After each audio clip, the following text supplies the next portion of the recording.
Hello दोस्तों, स्वागत है आपका एक और नए एपिसोड में। आज का एपिसोड बहुत ही कमाल का होने वाला है। इस कैरेक्टर का सबसे बड़ा राज आज तक किसी ने नोटिस ही नहीं किया। ये कहानी वहां से कंटिन्यू होती है जहां जूली और हेजिंग दोनों एक वॉर जोन के बीच खड़े होते हैं। वहां वो नागा की सिचुएशन देखते हैं जो अब बुरी तरह तबाह हो चुकी होती है। नागा को 3 नागा ने ऑक्यूपाई कर लिया होता है, जो असल में नागा वॉइड के रेबल्स होते हैं। ये देखकर जूली और हेजिंग दोनों बिना वक्त जाया किए अपने एम्परर नागा, जिसका असली नाम जिहान है, उसे बचाने का फैसला कर लेते हैं। इस वक्त सिचुएशन और भी ज्यादा डेंजरस होती है क्योंकि नागा की डिफेंस पूरी तरह डिस्ट्रॉय हो चुकी होती है, जो उन 3 नागा रेबल्स ने खत्म की होती है। लेकिन ज्यादा देर नहीं गुजरती कि वहां नागा रेबल्स का एक ग्रुप आता है जिन्हें हुओ शान और चेन शुआन के नाम से जाना जाता है।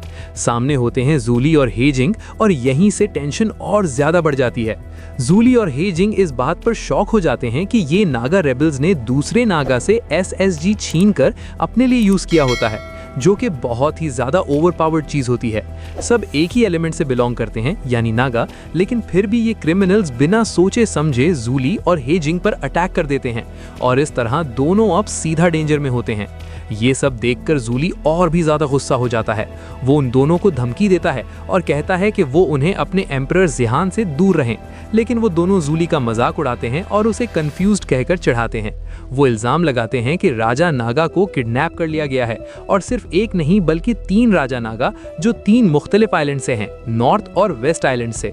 इधर हेजिंग पहले ही अपने कैसर जिहान के लिए बहुत परेशान होता है।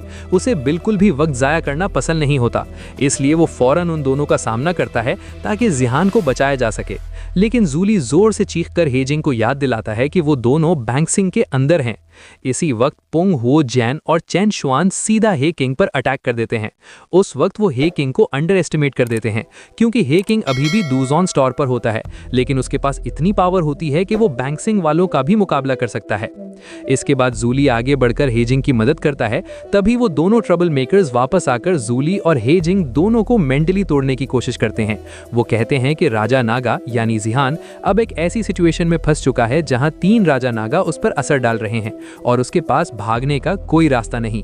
ये बात सुनकर जूली और हेजिंग दोनों का गुस्सा और नफरत इन 3 नागा के लिए और बढ़ जाती है क्योंकि ये बहुत ही जिद्दी और गद्दार होते हैं।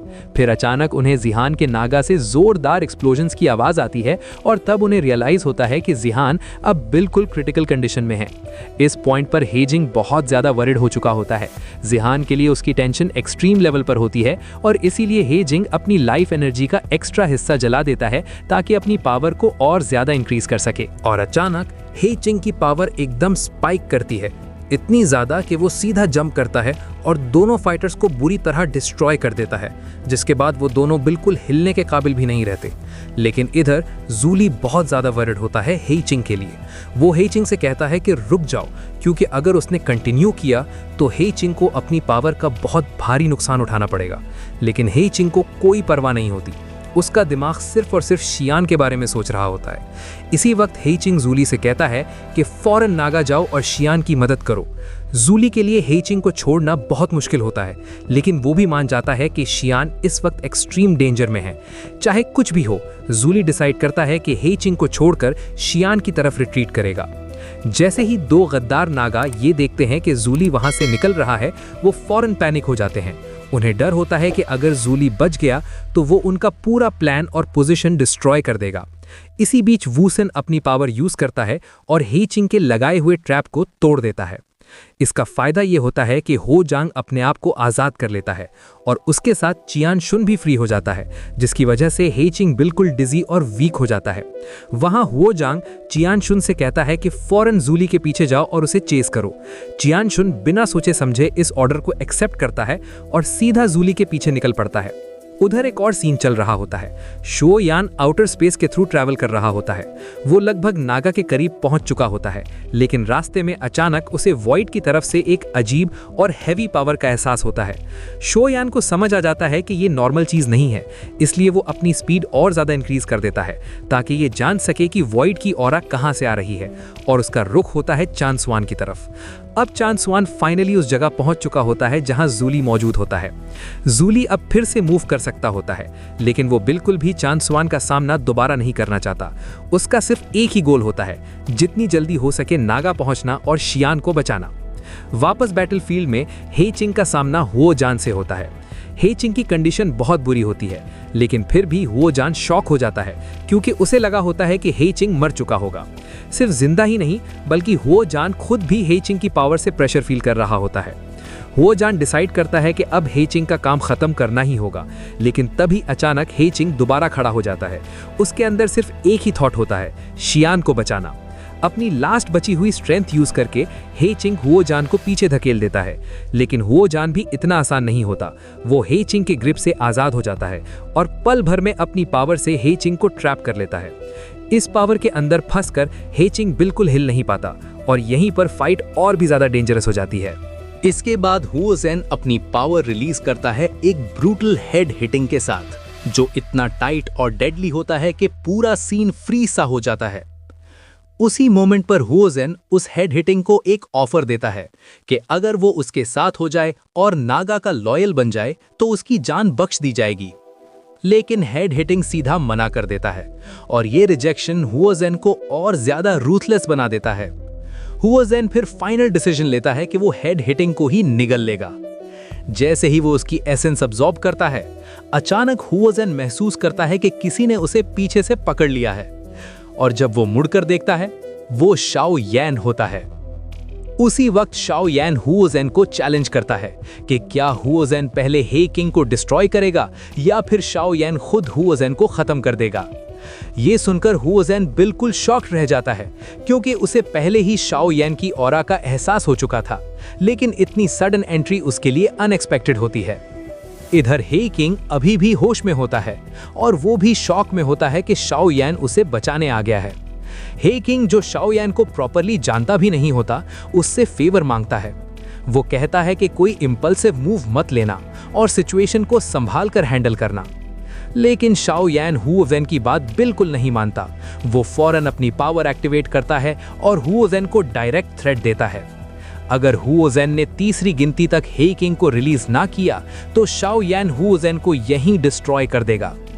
यहाँ ट्विस्ट ये होता है कि हे किंग खुद शाओ यान को एडवाइस देता है कि इस चांस को यूज करो और हुओ ज़ेन को मार दो, क्योंकि ये बेस्ट अपॉर्चुनिटी है। लेकिन हुओ ज़ेन शाओ यान की पावर से डर जाता है। उसे समझ आ जाता है कि शाओ यान कोई नॉर्मल फाइटर नहीं है और इसी डर की वजह से वो शाओ यान की बात मान लेता है और हे किंग को रिलीज कर देता है। शाओ यान फौरन हे किंग को संभाल लेता है, उसे पकड़ता है और उसकी पावर रीफिल करता है ताकि वो कोलैप्स न हो जाए।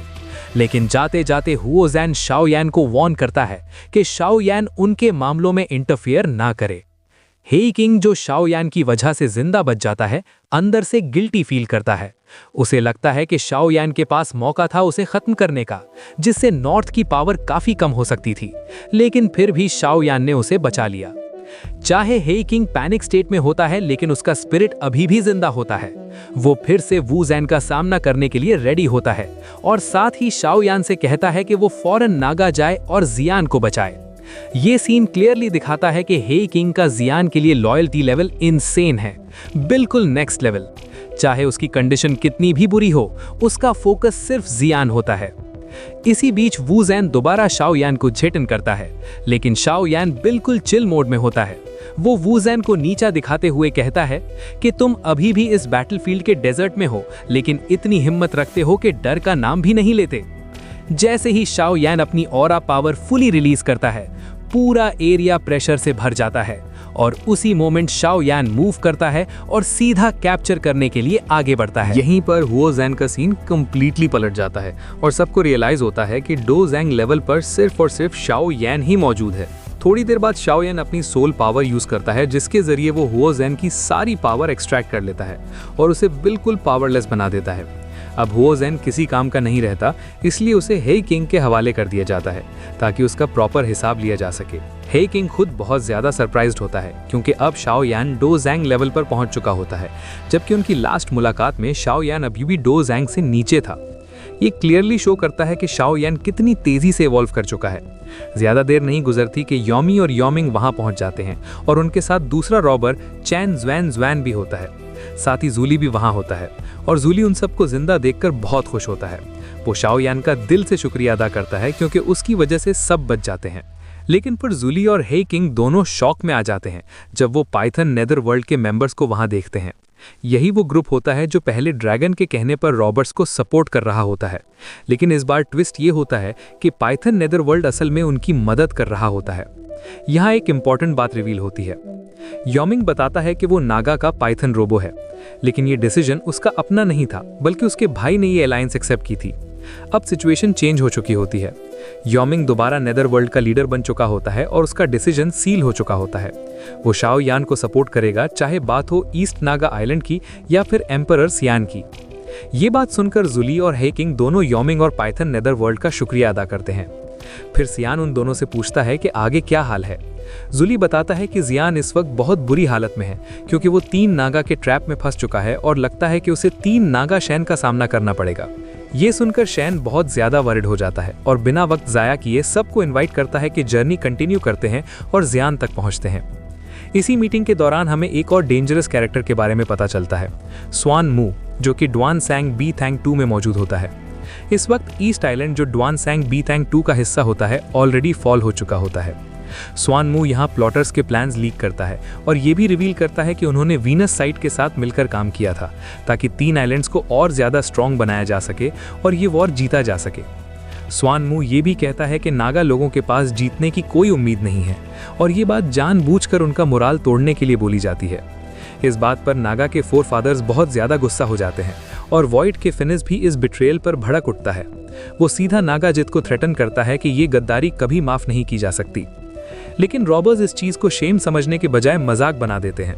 वो कहते हैं कि एम्परर नागाजित को पहले ही मारा जा चुका है और इसका उन पर कोई असर नहीं होगा। ये कहते हुए वो फादर को मारने का इरादा बना लेते हैं, लेकिन उसी वक्त सीन का मूड पलट जाता है क्योंकि जूली अपनी टीम के साथ और शाओ यान के साथ वहां पहुंच चुका होता है और फाइट शुरू होने वाली होती है। यहाँ लीडर शाओ यान को बताता है कि 3 राजा नागा किस जगह मौजूद हैं। जैसे ही वो उन्हें देखते हैं, लीडर फौरन अपनी ट्रुप्स को ऑर्डर देता है कि शाओ यान को रोक दिया जाए, लेकिन शैन सीधा एक्शन मोड में आ जाता है। वो बिना किसी डिले के रेबल्स पर डायरेक्ट अटैक करता है और अपनी ओवरपावरिंग स्ट्रेंथ से इन्वेलर्स को बुरी तरह डिफीट कर देता है। उसके बाद शैन अंदर जाता है ताकि मू जियान से मिल सके। इसके बाद कहानी आगे बढ़ती है और नेक्स्ट सीन में हमें 3 राजा नागा के दरमियान चलती हुई फाइट दिखाई जाती है। नॉर्दर्न राजा नागा, वेस्टर्न राजा नागा और सदर्न राजा नागा। इस फाइट में जियान बिल्कुल कॉर्नर हो चुका होता है। तीनों राजा नागा मिलकर उसे प्रेशर में डाल देते हैं। उनमें से 2 राजा नागा स्टार लेवल 3 पर होते हैं, जबकि तीसरा ऑलमोस्ट स्टार लेवल 4 को टच कर रहा होता है। सिचुएशन बिल्कुल अनफेयर होती है, लेकिन फिर भी जियान गिव अप नहीं करता। फाइट के दौरान जियान अपनी फीनिक्स पावर एक्टिवेट करता है, लेकिन फिर भी वो तीनों के बीच फंसा होता है।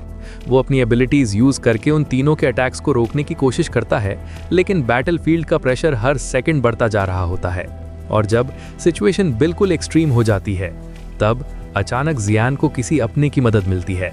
वो होता है शाओ येन। शाओ येन एकदम ड्रामेटिक एंट्री लेता है और अपनी क्लाइंबिंग पाम टेक्निक और येलो ऑरा पावर यूज करता है। उसी मूवमेंट पर सबको समझ आ जाता है कि शाओ येन जियान को बचाने आया है। ये एंट्री सीन पूरा हाइप बना देता है और यहीं पर एपिसोड का क्लिफ हैंगर आ जाता है। बाकी की कहानी नेक्स्ट एपिसोड में देखने को मिलेगी। और हमेशा की तरह याद रखना, ये पूरी कहानी फिक्शनल है जो सिर्फ एंटरटेनमेंट और फन के लिए नॉवेल से ली गई है। अगर आपने वीडियो यहाँ तक देखी है तो लाइक ज़रूर करें, सब्सक्राइब करें ताकि ऐसी और मूवी एक्सप्लेन्ड स्टोरीज मिस ना हो और मिलते हैं नेक्स्ट वीडियो में। सी यू।